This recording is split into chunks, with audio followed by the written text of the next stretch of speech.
Where's Rakesh? Bye-bye. Rakesh, he's not there. I don't see him on the boards anymore. But He left. Ramesh is there. And Ramesh, what do you do? Yeah, good evening. I'm Dr. Ramesh. I'm an Ayurvedic physician in the field of Ayurveda for more than 30 years, connected with an organization which is 118-year-old from Kerala. Now I am speaking it from Kerala because I was in Delhi 17 years. We are having a hospital there in Karkaduma, Delhi, East Delhi, where we treat mainly the chronic conditions of arthritis, musculoskeletal issues, and cancer-related issues, cancer and such things.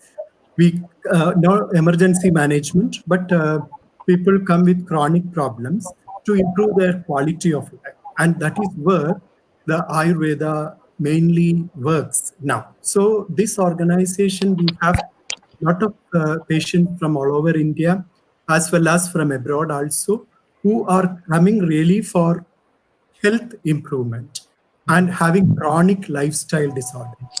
And we are into that.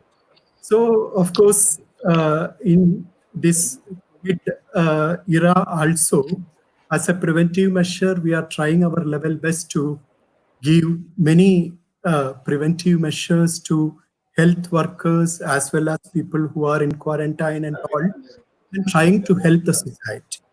This is in a nutshell I have to tell about me. And now I'm free to discuss anything. Really? Okay. So what about coronavirus? Have you run into the coronavirus where you're at? Yeah, it's of course, as we were discussing just with Ganeshji also, this is a pandemic which we didn't expect at all in this century, and we are all new to that. So we don't have any claims for that these things. But of course, Ayurveda has its own experience in treating cases like, because earlier Nipah was there, H1N1 was there, and then dengue was there, and the side effects of all these things. Sometimes in the active phase, emergency management, modern medicine assistance is very much needed, but as a supportive therapy, post this thing, chikungunya was there. So everywhere we were also trying to help people to improve their quality of life with our own medications and some external applications and such things. So that is being done in Kerala now officially because it's a recognized system in India. So naturally in Gujarat, very recently, 2 days before I heard that actually in Gujarat, the health secretary was declaring that actually people who were in quarantine were given Ayurvedic medicine as a preventive aspect, and their coronavirus severity was not very much, and many people didn't develop active symptoms. So they are now planning to incorporate this system also complementing with the modern system and doing some new strategies for planning some new strategies. Here in Kerala also, what we have, because Kerala is traditionally very strong in Ayurvedic treatments. So here what we have already done is that health workers, because their life also is very precious one. So the health workers, policemen who are working with these people and other elderly people, because we were trying to give some herbal preparations which are very, very safe in consuming, like ginger, garlic, and that kind of materials in the form of decoctions, powders, and all. That helps a lot to improve their, immunity as well as metabolism, and naturally the viral infections or the severity of the problem considerably reduces. This is an experience I'm telling. I'm not claiming anything, very honestly. Right. Yeah. But if you're looking at people with coronavirus right now, I see hydroxychloroquine, remdesivir, stem cell therapy, or prednisone. Yeah. What do you choose? You got to choose something. Which one is the best? No, this is actually, the thing is that actually in Corona directly, I'm not directly involved in that, but the Kerala government there is a panel of doctors Okay. who have suggested, there is a list of medicines, list of do's and don'ts, Right. list of procedures which can be done, especially in the quarantine people and mildly positive cases. People Right. who ventilators, emergency and all, of course, they have to be admitted in modern facilities and give them oxygen and something like that. I'm sorry. So this protocol is being followed now. And there is a COVID Ayurveda cell in Kerala where people can, and there is another group who are working as counselors in the coronavirus quarantine group. So our people are working with them. Many of my colleagues are working with them, and they are the feedback is very, very, really good, because they were giving a moral support. They were giving other supports like counseling and such things. So this as a complementing to the mainstream of medicine, we are trying. And if the corona becoming positive is less, or the virility is less, naturally the load on the health system considerably reduces, and that helps. And in elderly people, especially in elderly people, our main focus is to help them to improve. So of course, isolation, social distancing and such things are also very much needed. Along with that, to help them to improve their immunity, these medicines, as per our observation, is helping a lot in Kerala. This is what in a nutshell I have to tell you. Yeah. All right. Yeah. Mokesh, since you're into pharmacy, what do we have in the drug-related area? I checked out, there were 271 treatments, okay, or drugs that are going through FDA. And what do you got out there in terms of treatments for coronavirus? Because, yeah, okay. No, that's fine. You can just take on, no problem. Oh yeah, anyone can step up. But Please. No, you take care. You as a doctor, you just take the lead. That's fine. Yeah, but you do drugs, so give me drugs. Yeah. So basically, if I'll introduce myself, I'm from Zota Healthcare, right. And we are into manufacturing and marketing of pharmaceutical products since the last 20 years. Yeah. And we are exporting to around 30 plus countries around the world. Apart from that, we have our own, let's say, pharmacies, retail pharmacies across India, where we're selling the pure generic medicine. And I can say that we are the first private player in India. Government have their own store for generic medicine, and we are the first private player in India to sell generic medicine across the India. And I can say we are the largest player in India also. We are around 350 plus stores on board, and many more are coming out in this COVID lockdown. Yeah. Well, what do you see in terms of, Mokesh, what do you see in terms of remdesivir and hydroxychloroquine? Are these things workable or what? So it's not purely that will work, hydroxychloroquine or azithromycin. The trial and errors are going on, but the research shows that the hydroxychloroquine has some good effect on the corona, not only hydroxychloroquine. So what they are suggesting is hydroxychloroquine with the combination of some antibiotics like azithromycin or some prednisolone.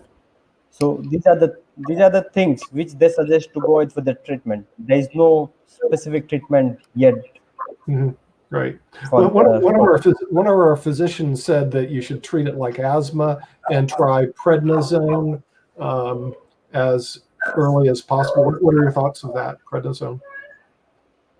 Sorry? Prednisone. What about prednisone? Using prednisone?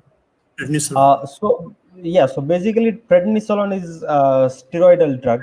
Yeah, pretty powerful. So pretty powerful. So the thing is, when corona comes into your body, it will choke up your upper respiratory tract, and the prednisolone will help to open up that choke up of the upper respiratory tract, and that's why the many of them suggesting for prednisolone also. Right. Yeah. So, and what about stem cells and genetic therapy? Have you looked at that at all? I heard about that, but I'm not sure what they are doing with the stem cell and genetic therapy. I have no much idea about that. I'm sorry. Yeah, it's a whole different cat. So, I would like to ask I a guess question to Dr. Ramesh that Ayurveda is one of the oldest. yeah, I guess he will help us. we'll have to Dr. get Ramesh, back to Ayurveda you. is one of the oldest therapies we have been doing in India. And as an Indians, we understand what is Ayurveda, but our viewers around the world, and especially our board members, they are not aware about the Ayurveda. Can you just elaborate in 5-10 minutes what is Ayurveda and how it's useful and why the natural ways is also good enough in comparison to the current industry with a lot of medicines coming around, and it comes with a lot of side effects also. If you can elaborate. Thank you. Yeah, I can do that. Ayurveda is actually, it's a, 3,000-year-old medicine, and it is lively and actively, very vibrantly being practiced in India since from the Buddha period, if you see the history of Ayurveda. And Ayurveda, of course, is discussing about, mainly Ayurveda is divided into two. One is all about preventive aspect, which is called Shastra Vritta in Ayurveda, because the lifestyle, what all things, the do's and don'ts of life, when the season changes, what all things are to be done, and how do we live, the ethics, so many things are discussed in that. The second part is all about disease management. There, because even though it is a, so many year old system of medicine, the description, if you see that at that time, chemistry, anatomy, physiology, and all this modern medicine is not this much developed. But even then, they have very clearly mentioning about the exactly like in modern medicine, the cause of the disease and its progression, how it happens, how it affects the body, and how it has to be managed with medicines and lifestyle. And diets, of course, dietetics is a very important part of Ayurveda. So all these together makes it a comprehensive system of medicine which has to be practiced as a whole.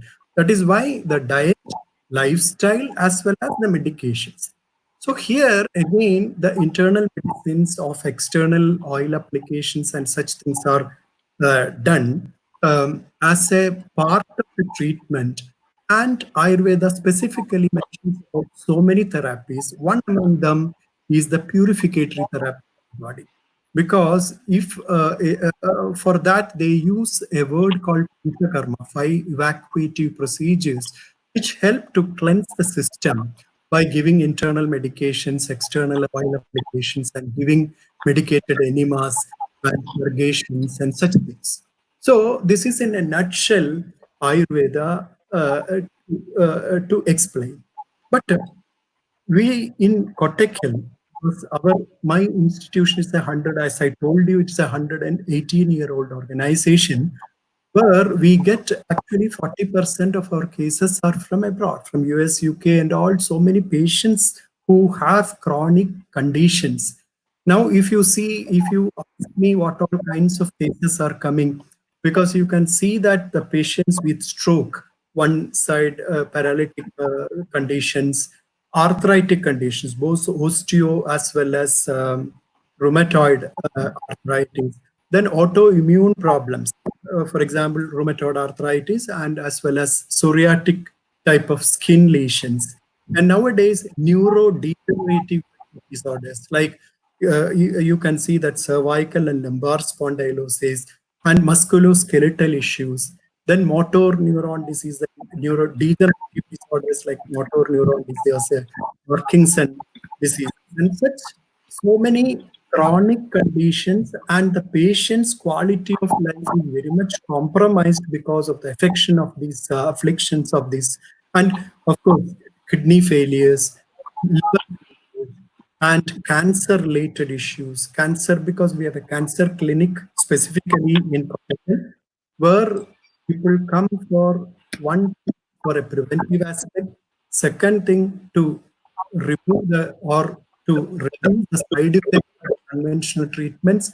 Third, the conventional treatment didn't give them any relief. They don't know where to go. So that kind of people are coming, and some people are coming directly for Ayurvedic treatment.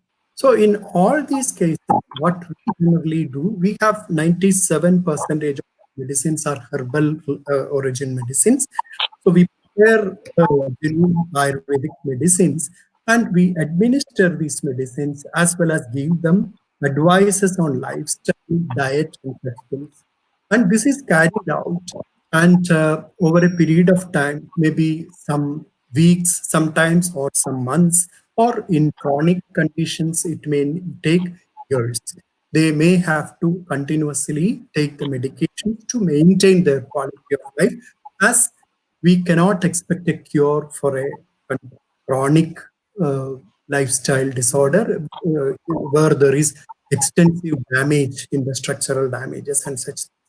So this helps a lot to improve the quality of life of patients. And that is how patients are coming every year. Our patient number is increasing. Patients are depending upon Ayurvedic therapy for the betterment of this thing. So here now, again, I'm working in a clinical research unit now, where I discussed about the cancer clinic. There we have seen that many of the patients have good quality of life years together, more than 5 years, 6 years, 10 years. People are living comfortably with Ayurvedic medicine. Many of them are only on Ayurvedic medicine.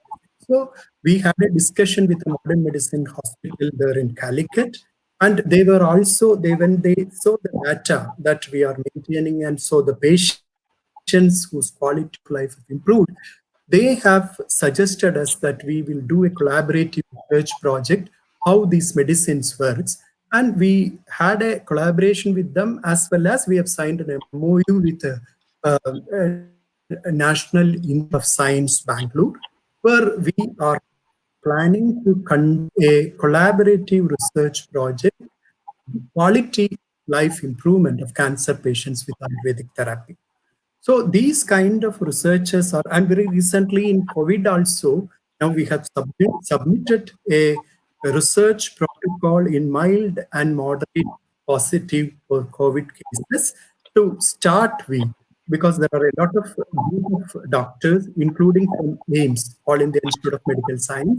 We had a video conference like this and made a protocol and submitted it to ICMR to start with, to see that how these systems help in these patients. This is in a nutshell, I tell you about Ayurveda. So I would like to brief in such a way that it is still a vibrant system of medicine practiced in India, and it is being carried out with the help of modern medicine tools, and we are doing the research accordingly. Yeah. Okay, and when you talk about Ayurveda, how Ayurveda is helping us in this current pandemic, because everyone around the world is suffering from COVID. I mean, people are staying at home, and some people have some symptoms, and some are going to treat them, doctors, and all those things. And also, a lot of, majority of them are staying at home. So, what are the best Ayurveda practices they can follow at this point of time to improve their immunity and to safeguard themselves and their elderly and children around?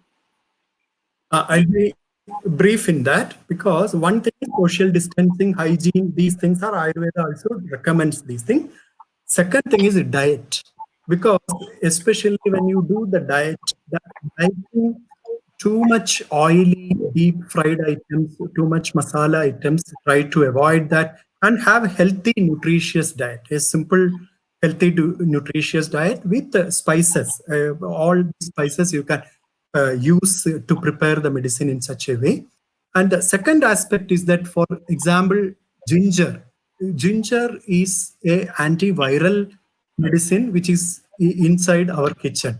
So taking ginger water, boil the ginger in water and taking it on a regular basis helps a lot, because there are so many papers, studies published in the scientific journals, peer-reviewed scientific journals about the antiviral activity of ginger. Like that, pepper and tulasi patte and this garlic also. So all these can be used judiciously and liberally, because for example, when you prepare the sabji, in place of this red mirchi, you can use kali mirch. It's a simple thing which can be done, practical thing also. And of course drinking water, and the third thing is exercise. Regular walking helps us to improve the immunity. And there are certain simple medications like avala or tulasi and kali mirch, and of course the ginger type of gharelu can be used by these people to improve the immunity.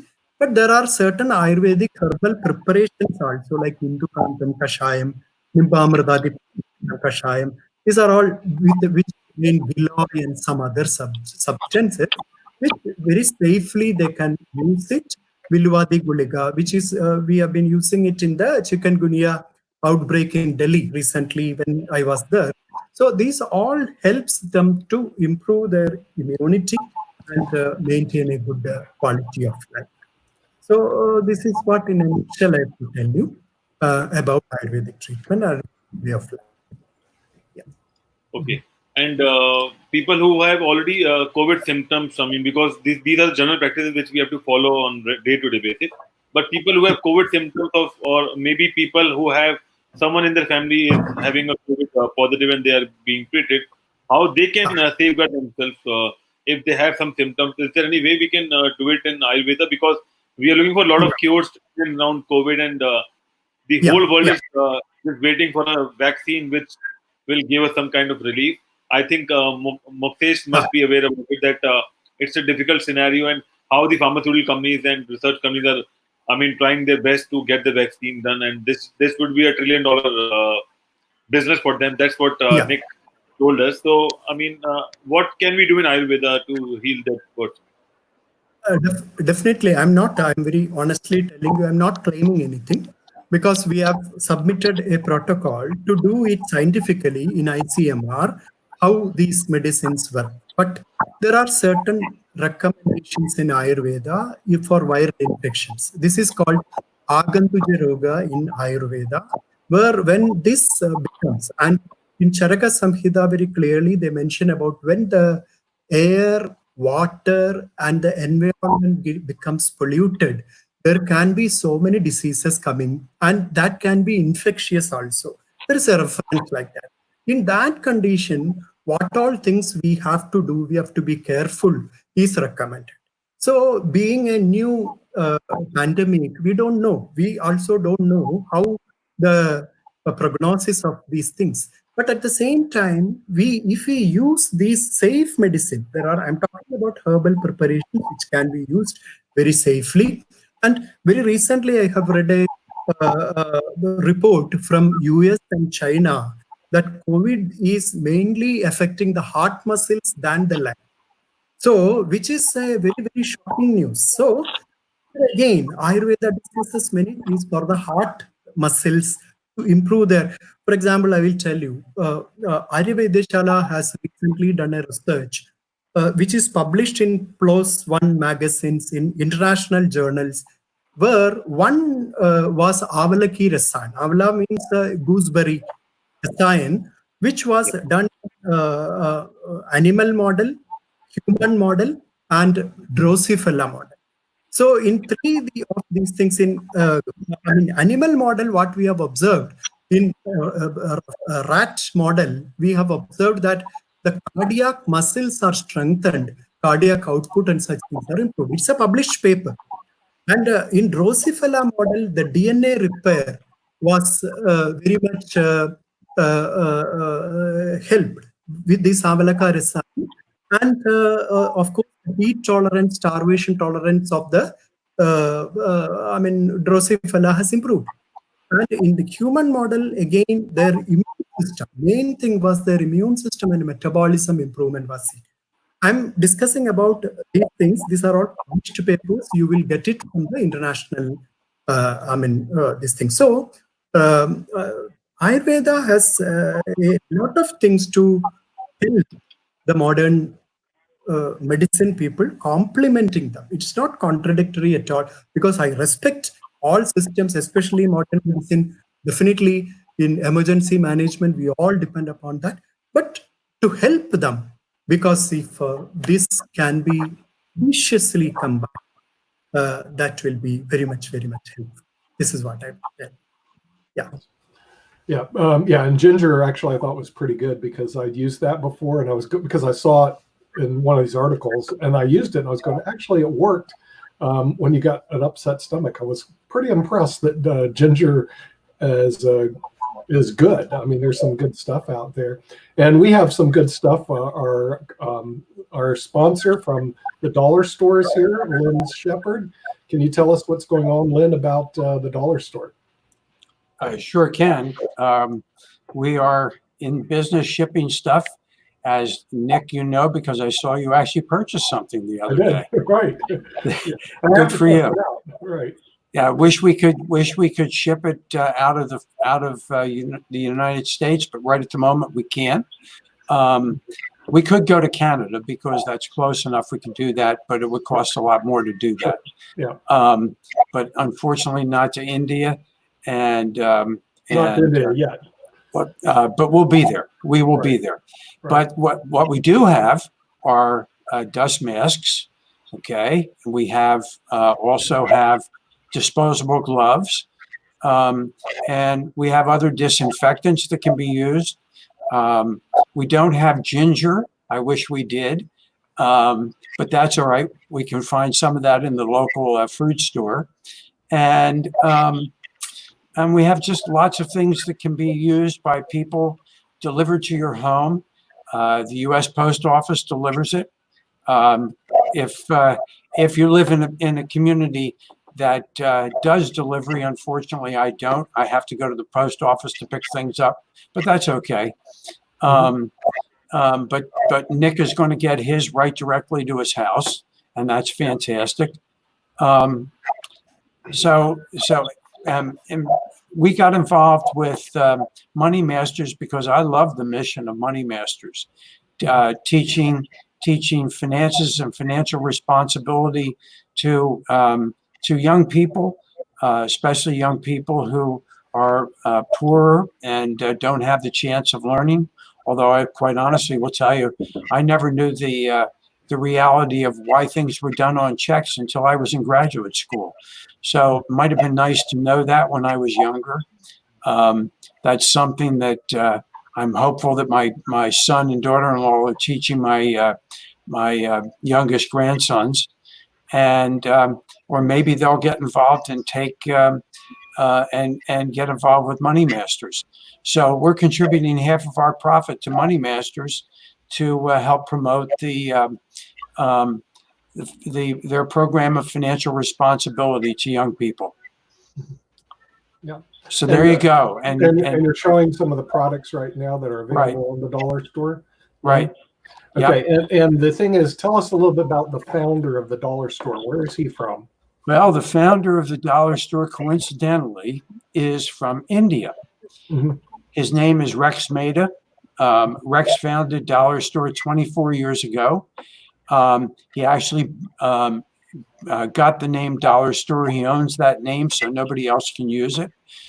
So in the United States, we have Dollar General, but we don't have Dollar Store General because they can't use it. Mm-hmm.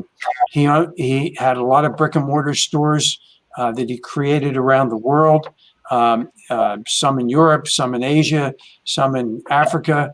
And when he decided to come to the United States in 2019, he said, we're going to do it online because there are 38,000 brick and mortar stores here in the United States. Let's do this where people can have products delivered directly to their home. People are starting to buy lower priced items. And he said he recognized that now is the time, and now is the time, especially now because of the coronavirus. So Right. You can actually, well, we buy a lot of stuff online, so I figured I would buy some stuff from the dollar store online and they actually deliver it to your house, Right. which makes it a lot easier because then I don't have to go out and, buy things. So you don't have to come in contact with people. Right now, this is only available in the United States, in the continental United States, but ultimately it's going to go to India since the guy is from India who developed it, and you're going to be able to buy products online. You just press buttons and the stuff is delivered to you. It's kind of a great idea, Yep. And Willie Hill, who's not here today, but has been, wants it to come to Australia. And so Rex and I will be having that conversation. It will take a little bit of time for it to happen, but I'm sure it will. Yeah, but India, wouldn't it be easier because you could set up distribution centers, and it's a smaller country with a lot more people? I think it would be easier to do a dollar store online dollar store in India, and they're all into technology, than it is in the United States, where we're a little bit more spread out with less people. That's true. That's true. Right. And I'm sure he has some distribution centers in India already because of some of the stores he has. So I will have that conversation with him. But he has to make sure that he has all the technology set up to be able to handle the foreign currencies wherever he goes. So right, and be able to distribute the product. Correct. I did find out shipping to Africa was really expensive from the United States. So unless you have your distribution centers set up in these countries, to ship it is just really, really expensive. You just have to have your distribution centers there. Well, think about, our border between us and Canada, one would think that should be just immediately overnight. My daughter lives in Toronto, where Sasha lives. Yes. And it's interesting because Border Patrol just simply holds up everything. And you can ship something to Canada, it can take 3 weeks to get there. Right.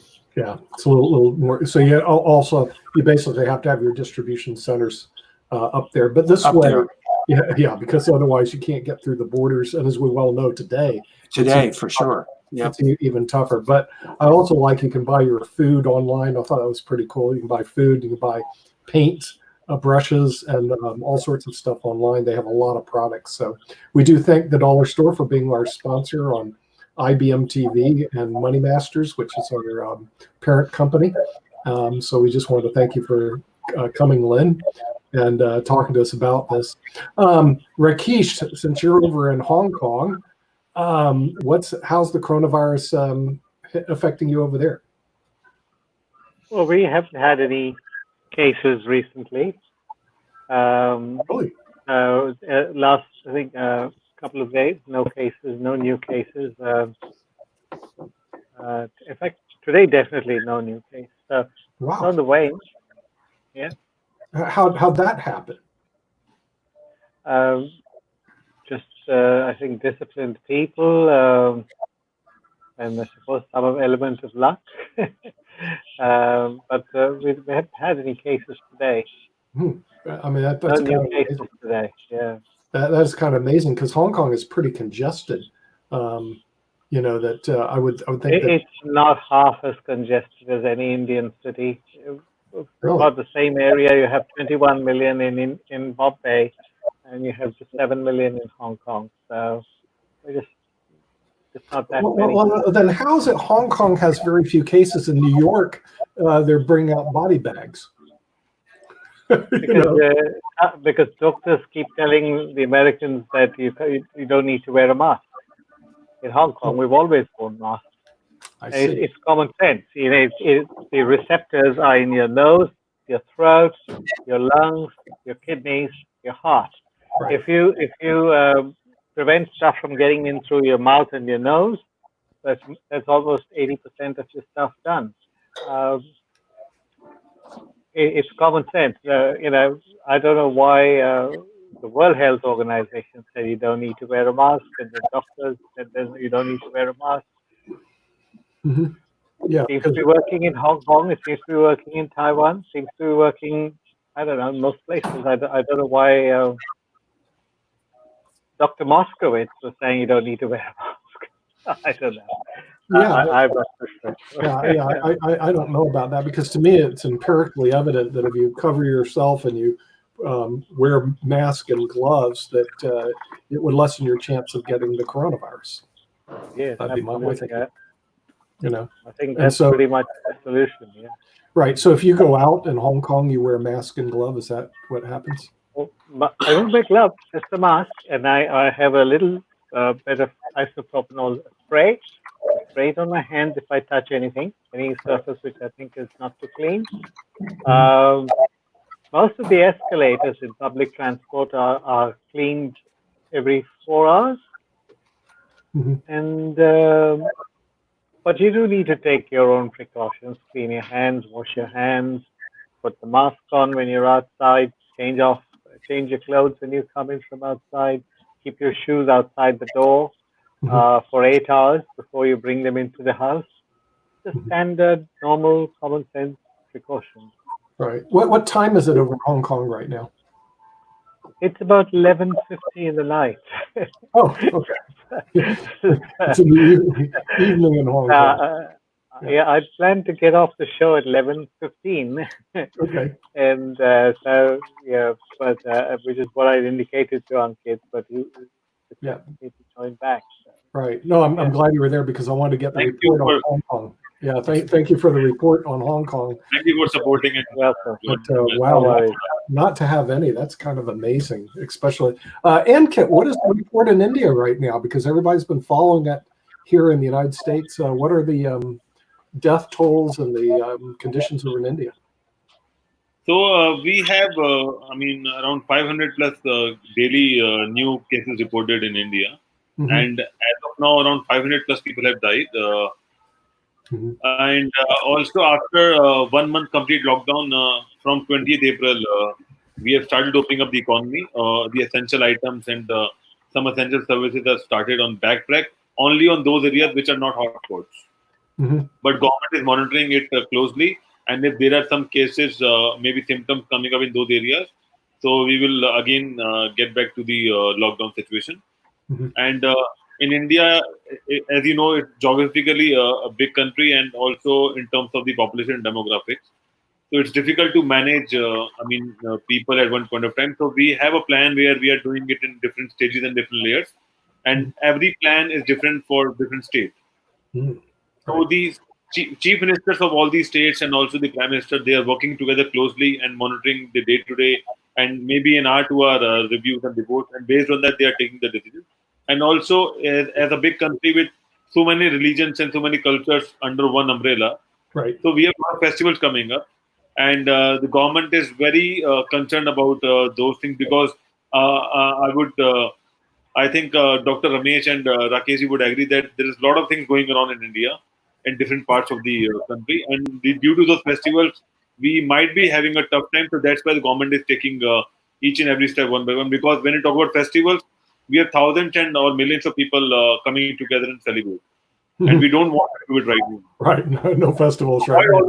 Yeah. Well, Yeah. Dr. Ramesh, what about curry? There was a study here that said curry was good for your immune system. Dr. Ramesh, what do you think about curry? And I love curry. I didn't get you. Which one? Okay, curry. What about Indian curry? They're talking about the regular, vegetables which we used to eat with the ginger, with black pepper, with garlics and all. Yeah. Right. Curry. Yes. Curry. Yes. Curry. Curry. Yeah. Curry. Curry means it is nothing but a vegetable mixture. Because you can, because in Kerala tradition, basically we put all spices. So turmeric powder, curry leaves, ginger, or black pepper. These are general ingredients in making a sabji. Making a sabji means, curry means it's a combination of boiled vegetables, spices. That is. Yeah. So I would like to add 2 points about Kerala specifically. Kerala now, it has contained almost, even though population density is very much there, now newly coming up cases are very little. 2, and today it was only 5. So people who were on quarantine, many people have discharged. Earlier, people under observation was 1,75,000, whereas today it has come down to 40,000. So it's much different. So many people have recovered from the symptoms, and now the social distancing and such things are continuing in Kerala, and we hope that actually we'll be able to contain the community spread. This is the present situation in Kerala. So maybe the habits like this also, because people are all at home now and having homely food, no outside food. Everybody is using these kind of healthy food, most of them. So I think that also will be contributing to the immunity. Yeah. So it sounds to me that India is doing good then over there. Right. It is doing well. I heard a show the other day, and almost in every state except one state where there was a spike, but in most states the strategy has worked, and the number of cases are dropping quite substantially. What about the economy? How's the economy doing? You have to ask Ankit that. I'm outside. Is the economy booming yet? Economy is doing. What I can say is, it might be on books, it's okay, but in reality, it would not be in that particular scenario what it used to be.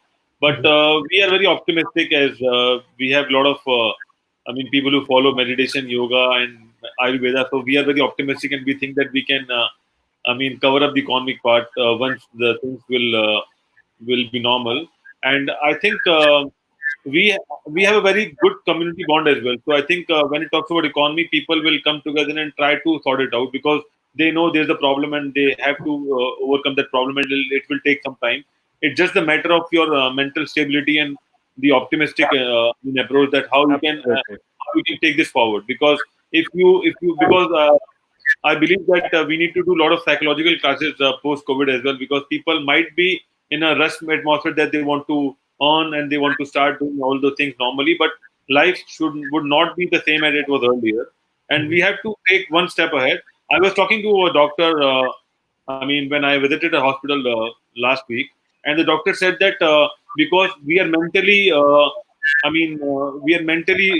aware about what to do and how to do. We don't have to think about before opening a gate, or maybe before putting up like this, or maybe touching our eyes and all those things. But if we think like a robot, we will move slowly and try to understand that whatever we are doing with our hands, we have to just think before doing it. Yeah. Right. Because so while doing it, we have to. So if we implement the same thing while doing our business, or while coming back to the normal life, think before you do. I think that would be a great approach. And if we are optimistic, I think we can rebuild the economy. I am not concerned more about economy. I am concerned about how we can establish and work on stages, and every stage will give us results to go back to the next stage. And if we work together, I think we can cover it up. I am one of the youngest in the panel right now, but I think that we can certainly do wonders if we work in a united way. Because if we start arguing, cribbing what's happening and all those things, you can't handle it. What about wearing a mask? Are you guys wearing masks? Yeah, so wearing mask is like a lot of states. In many cities, it is. You have to wear it. Bombay, it's a law. You have to wear it. You get arrested if you don't. Okay. Because wearing mask is compulsory in a lot of states, and if you are not wearing it, you will be fined or maybe put behind the bars as well. That's what's happening around India. So, it's in India, in Hong Kong, they actually listen to their leaders, and there's none of the protest, and they actually truly believe that there's a problem. But more important, they trust that somebody is guiding them properly to take care of them. And they're not worried about their money right now. They're worried about surviving today so they can rebuild tomorrow. Their leaders took care of that. Their leaders said, just stay home. We'll take care of it. We'll even give up our paycheck so that the economy won't go bankrupt over this. So they got it under control, because it's not about politics. It's not about ego.